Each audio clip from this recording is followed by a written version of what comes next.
cette nouvelle vidéo, une journée dans mon assiette, mais une journée dans mon assiette 100% facile. En fait c'est une journée dans mon assiette du quotidien, une journée dans mon assiette de la vraie vie, en tout cas de ma vraie vie à moi. En fait c'est une vidéo qui est totalement improvisée, j'avais pas du tout l'intention de filmer une journée dans mon assiette. C'est pour ça d'ailleurs qu'il y a certaines recettes qui n'ont pas de toutes les étapes de préparation, parce que j'avais pas l'intention de filmer. Mais je me suis dit, c'est dommage en fait que je prenne ma caméra que quand je vais montrer des recettes un petit peu élaborées ou des recettes qui sont un peu recherchées, mais qu'en fait dans ma vraie vie, au quotidien, je mange des choses très simples quoi. Voilà, donc je me suis dit que c'était potentiellement intéressant pour vous, que je vous embarque dans une journée dans mon assiette, mais des repas de la vraie vie, des repas du quotidien, des repas hyper faciles, très petit budget. Et là ce jour-là c'est des repas exclusivement végétariens, parce qu'au quotidien je mange quand même assez rarement de la viande. Je ne suis pas végétarienne, je prends quand même conscience que manger de la viande quotidiennement c'est ni bon pour ma santé, ni bon pour non plus la planète. Donc voilà, on n'en mange pas tout le temps, on en mange je dirais une fois par semaine. Samuel a tendance à en manger un peu plus, mais voilà. Donc je fais cette vidéo pour vous montrer que manger sainement ça peut être facile, rapide. On n'est pas obligé d'être un chef cuistot pour manger et pour préparer des repas maison faciles et sains, équilibrés et sains plutôt. Je voulais aussi vous faire cette vidéo pour vous montrer que manger sainement ça peut être petit budget. D'ailleurs je vous invite aussi, je vous mettrai dans la barre d'infos 2 épisodes de podcast que l'on a fait avec Karine, notre grande sœur du coup, qui est diététicienne nutritionniste, avec qui on travaille sur la plateforme Intention. On a fait un épisode qui s'appelle manger sainement avec un petit budget, donc ça peut vous intéresser pour les personnes justement qui pensent que manger sainement c'est que pour les gens riches ou les élites. Pas du tout, je vous assure que c'est possible de manger sainement avec un petit budget. Il y a des choses à faire au quotidien, mais je vous mettrai dans la barre d'infos. Et le 2e épisode de podcast, il me semble que c'est 5 conseils pour manger sainement dès aujourd'hui. Quelque chose comme ça, 5 conseils d'une diététicienne nutritionniste pour manger sainement dès aujourd'hui. Bref, en tout cas ce sont des épisodes que je vous mets dans la barre d'infos, qui sont vraiment hyper intéressants si vous les avez jamais écoutés, pour vous donner des petits tips pour manger sainement, petit budget, facilement, etc. etc. Donc ce sera dans la barre d'infos. Et avant de vous laisser avec la vidéo, je tiens aussi à rappeler que je vous fais ce genre de vidéo, c'est pas du tout pour vous montrer à quel point je suis hyper healthy, que je mange hyper bien, etc. Pas du tout. Et c'est surtout pas pour vous montrer que voici comment il faut équilibrer une assiette sur la journée pour être au top de votre forme. Pas du tout. C'est surtout pour vous donner des inspirations de repas, parce que n'oubliez jamais que l'équilibre alimentaire se fait pas sur la journée, ça se fait sur la semaine, sur le mois, sur l'année. Donc ça sert à rien de regarder ces assiettes, juste une assiette comme ça prise indépendamment en fait de la semaine, du mois, de l'année. Je trouve que c'est important de le rappeler, que vous pensiez pas que quand on fait ce type de vidéo c'est pour vous dire c'est comme ça qu'il faut manger pour être en bonne santé. Non, n'oubliez pas que vous avez vos propres métabolisme, vos propres activités physiques. On n'a pas tous la même vie, la même hygiène de vie, les mêmes activités au quotidien, on n'a pas tous les mêmes métiers, on n'a pas tous les mêmes métabolismes comme je disais, on n'a pas tous le même passé alimentaire, enfin bref, il y a plein de choses à prendre en compte. Là c'est plus pour vous proposer des idées recettes tellement simples, tellement faciles. Et voilà, c'était juste une journée dans mon assiette du quotidien. Je vous laisse avec la vidéo.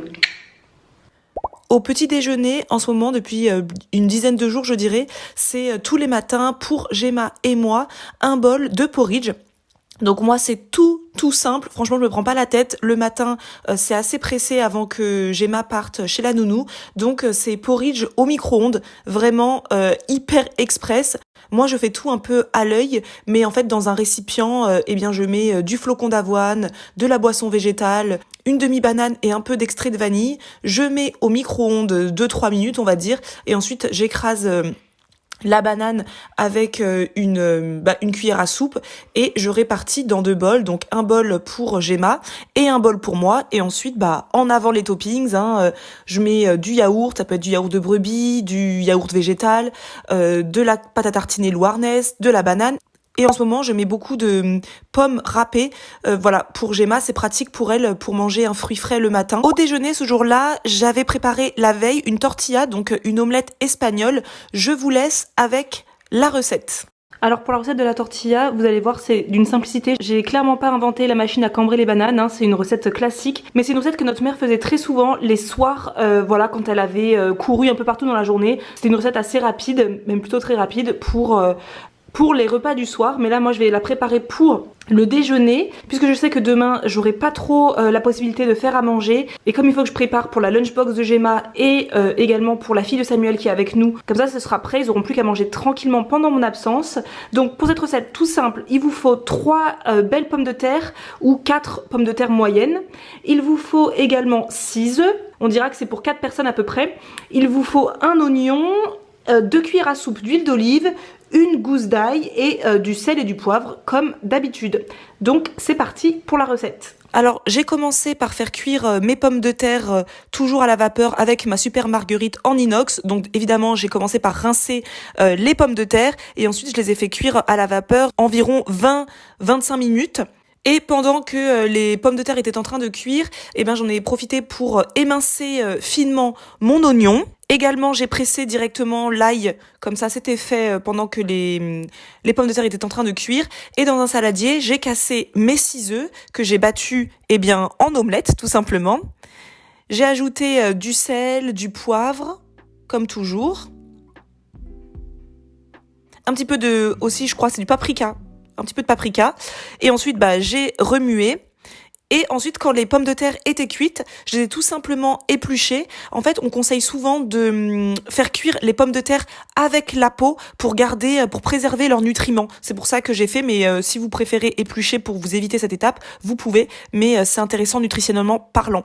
Et une fois que mes pommes de terre étaient coupées en morceaux, dans une poêle, j'ai ajouté un filet d'huile d'olive, et j'ai fait revenir mes oignons et mon ail. J'ai fait suer les oignons quelques instants, 1 à 2 minutes. Et ensuite, j'ai ajouté les pommes de terre que j'ai fait sauter en les retournant plusieurs fois pendant 5-6 minutes, pas plus. On met un petit peu de poivre et de sel à nouveau si besoin. Et ensuite, j'ai versé les œufs sur les pommes de terre, j'ai diminué le feu et j'ai fait cuire 7 à 10 minutes environ à couvert. Et ensuite, à l'aide d'une assiette, j'ai tout simplement renversé l'omelette sur l'assiette. Et normalement, il faudrait faire retourner l'omelette à nouveau pour cuire l'autre côté 4 minutes à peu près. Mais moi, flemme, je l'ai pas fait, mais c'est quand même mieux de le faire. Je vous le conseille. Et voilà, c'est prêt, c'est vraiment très simple, très facile, et c'est même sympa de le faire dans une poêle un petit peu plus petite, histoire d'avoir une certaine épaisseur. C'est plus sympa visuellement, et puis c'est un peu la tradition de l'omelette espagnole, un peu plus épaisse, et c'était super bon. Nous on a dégusté ça le lendemain avec une salade verte, des carottes râpées, quelques olives, des graines de courge, et en assaisonnement, huile de colza, vinaigre de cidre, sel et poivre. Tout simplement. Alors au goûter, 2 jours avant, j'avais préparé le dimanche soir des crêpes, parce que dans la vidéo d'Isadora sur son retour de course, elle m'a donné grave envie de préparer des crêpes pour les filles, la grande fille de Samuel et Gemma. Donc il en restait 2, et voilà, j'ai mangé les 2. J'ai mangé les 2 au goûter, c'est tellement bon les crêpes, franchement en ce moment avec Isadora on en fait une cure, c'est un peu abusé, mais c'est pratique aussi pour les goûters de Gemma chez Nounou, pour les petits déjeuners, voilà, c'est vraiment hyper sympa, encore plus quand on a des enfants je vous assure. Et moi j'ai dégusté ça avec un fond de confiture de pêche que Karine m'avait ramené, que sa tante avait préparé maison, donc c'était super bon, vraiment il y a rien de mieux que de la confiture fait maison, clairement.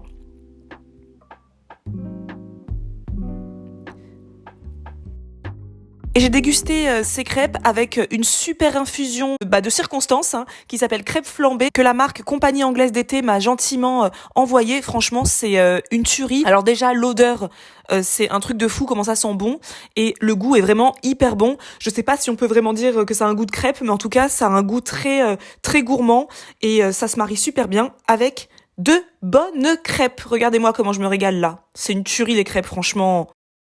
Et au dîner, j'avais préparé aussi la veille un super velouté de pois cassés. Écoutez les amis, c'est une tuerie. Voilà, je le dis comme ça, tel quel. C'était une tuerie, je ne m'y attendais pas du tout. En fait, sur la plateforme Intention, le mois dernier était consacré aux légumes secs. Et donc, on a donné comme challenge à nos membres, comme tous les mois, on propose un challenge. Et ben, ce mois-ci, c'était de cuisiner 2 recettes à base de légumes secs qu'on n'avait jamais cuisiné et ou manger. Et moi, comme j'avais jamais cuisiné de ma vie de pois cassés, eh bien, j'ai décidé d'en acheter. Et une de nos membres, merci Antea si tu passes par là, a proposé un super velouté de pois cassés. Mais vraiment, je ne m'attendais pas à ce que ce soit aussi bon et aussi facile. Je vous mets la recette dans la barre d'infos. Mais en gros, vous aurez besoin de pois cassés, de carottes, d'oignons et d'un bouillon de légumes et d'eau. Voilà, vraiment rien de plus simple, de plus rapide et hyper gourmand, mais croyez-moi sur parole les amis, c'est une recette archi gourmande. Même Samuel, sa grande fille, Gemma, Isadora, moi-même, on a tous survalidé cette recette qui est vraiment, qui va devenir un classique, je pense, de cet automne à la maison. C'est onctueux, c'est gourmand, incroyable. Donc maintenant, le pois cassé, ça fait partie intégrante de mon quotidien. Moi, j'ai dégusté ça avec un petit filet d'huile d'olive par-dessus, un petit peu de piment, et j'ai fait revenir dans une poêle des croûtons de pain. C'est tout simplement du pain de mie que j'ai coupé en petits croûtons et que j'ai fait revenir dans un petit peu d'huile d'olive à la poêle pour ajouter un petit peu de croustillant et de gourmandise supplémentaire à ce repas. C'était vraiment tout simple et délicieux. Je me suis dit que j'allais aussi vous montrer rapidement ce que Samuel et sa grande fille ont mangé ce soir-là, puisque la veille, on avait fait une soirée nuggets frites maison. La fille de Samuel avait très envie de manger ça, donc elle nous a passé sa commande, on lui a fait plaisir, et comme il en restait pour le lendemain, eh bien, ils ont remangé ça avec un petit peu de carottes râpées. Et puis Gemma aussi en a évidemment voulu. Quand elle voit sa grande sœur manger des nuggets, elle se demande pourquoi elle a pas le droit, avec un petit peu de velouté, et c'était vraiment un dîner parfait, tout simple, du quotidien, de la vraie vie. Tout le monde s'est régalé et ça fait plaisir. Et même Samuel et sa fille ont demandé à avoir de la soupe. Que demander de plus, les amis? Donc voilà pour cette vidéo. J'espère qu'elle vous aura plu, qu'elle vous aura donné des petites idées de recettes de saison, toutes simples, vraiment du quotidien. Il n'y a pas à dire, hein, manger maison. Il n'y a rien de mieux et il faut pas être un chef cuistot de grande renommée pour apprécier de manger équilibré et gourmand. Je vous dis à très bientôt pour une prochaine vidéo. À plus!